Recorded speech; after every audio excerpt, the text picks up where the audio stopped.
నేను వచ్చేటప్పుడు తలుచుకుంటూ వచ్చాను. నూకాలమ్మ దేవతని, గ్రామ దేవత అనకాపల్లికి వస్తే 2 సార్లు దర్శనం చేసుకున్నాను.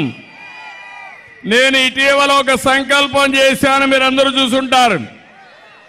డిజిటల్ కరెన్సీ రిపోర్ట్ నేనే ఇచ్చాను.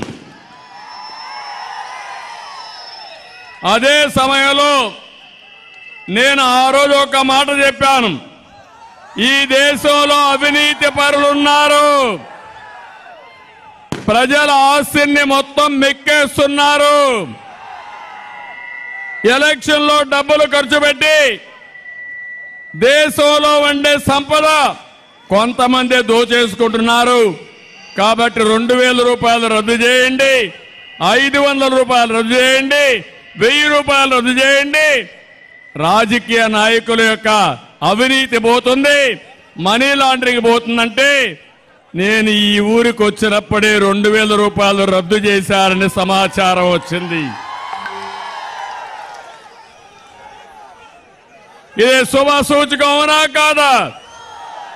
నేను మీ తరపున పోరాడుతాను. మన దగ్గర ఒక అతనున్నాడు ముఖ్యమంత్రి, ఏం తమ్ముళ్ళు ధన పిశాచి, మొత్తం ఎంత వచ్చినా అతనికి చాలడం లేదు.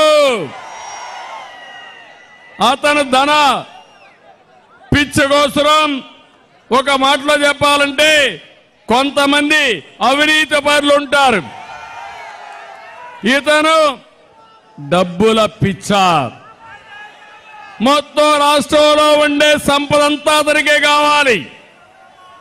దీనికోసం బాబాయిని చంపుతాడు, మిమ్మల్ని చంపుతాడు, నన్ను చంపుతాడు, ఎవరినైనా చంపేస్తాడు.